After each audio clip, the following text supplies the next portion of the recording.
excessivement féminin, excessivement masculin et surtout gender fluid. Dorian Electra ne se sent assigné à aucun sexe.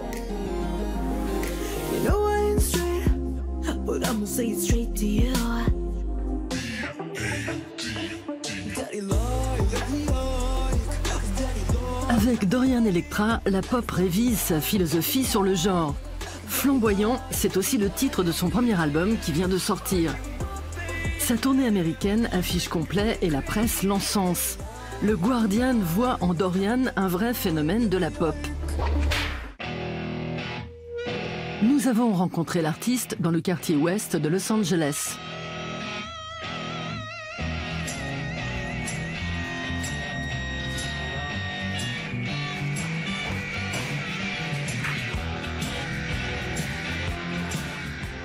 Hey, salut! Je vous avais pas vu. Je suis Dorian Electra. Bienvenue dans mon univers. Je dois dire que je suis vraiment ravi à l'idée d'être doublé en français et en allemand, parce que ça, c'est un truc qui m'était encore jamais arrivé. Ce serait trop cool que vous preniez un homme, un comédien avec une voix très grave. J'aimerais bien être doublé comme ça. C'est dans nos cordes. Voilà. Pour moi, le genre, c'est plus une humeur, un parfum, une vibe qu'on choisit pour la journée. Dorian Electra est gender fluid, non-binaire en français. Ses parents l'ont appelé Dorian d'après le dandy le plus célèbre de la littérature, Dorian Gray d'Oscar Wilde. Celui-ci a d'ailleurs beaucoup influencé son premier album, qu'on pourrait qualifier d'exploration des stéréotypes masculins.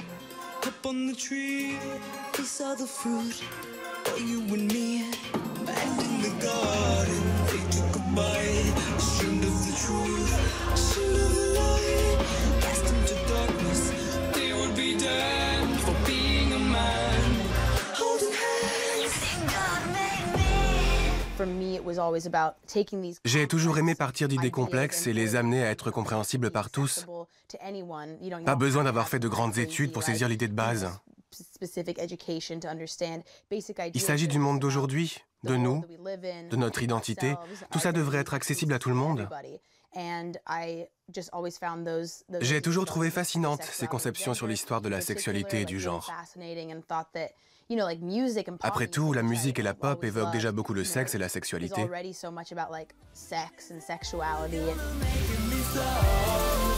Avec des paroles complexes et lyriques, chaque chanson fait office de cours de rattrapage sur l'étude de genre. Mais toujours avec une bonne dose d'amour adressée aux hommes, rarement autorisés à exprimer leurs sentiments et devant assurer en toute situation.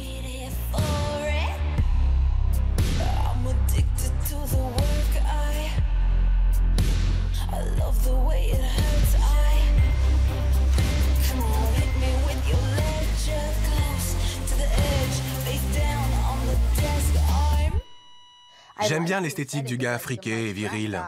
Par exemple, quand j'étais jeune, tous mes héros étaient masculins et je me sens un peu coupable à cause de ça. Alors je me demande si ça veut dire que cette misogynie est ancrée en moi, ou peut-être que c'est plus nuancé. Pourtant, je peux très bien être féministe, tout en appréciant la masculinité, le côté chevalier médiéval. Est-ce que c'est juste lié à la violence? Est-ce que c'est mal? Est-ce que j'ai pas tendance à idéaliser un peu ce personnage? J'explore tout ça et j'ai pas peur de plonger dans cette complexité pour tenter d'en extraire quelque chose de bien. Et pour ça, il faut des costumes et encore des costumes. Tous proviennent du vestiaire de Dorian Electra. Pour produire ses clips, il fait toujours appel au même groupe d'amis.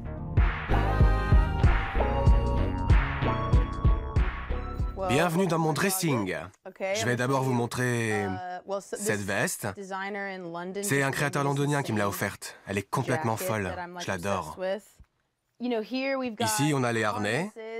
Il faut que tout soit bien organisé. En fait, c'est tellement rempli que j'arrive même pas à l'ouvrir. Là, c'est le tiroir le plus important. Des bracelets, des gants, des colliers de chien, bien sûr, des colliers et encore des colliers. Je dois toujours avoir tout sous la main. Ma mère adorait le style baroque et victorien quand j'étais enfant. Notre maison était pleine d'objets bizarres comme des crânes. Elle en a toujours d'ailleurs. Elle a même des tarentules. Et puis des canapés en imprimé léopard, des colonnes peintes en doré, ce genre de choses. Ça m'a évidemment influencé. Et puis mon père adorait le rock classique et Alice Cooper. On a revu Dorian Electra, cette fois à Berlin, aux côtés de Charlie XCX. Au printemps, Dorian Electra entamera sa propre tournée européenne.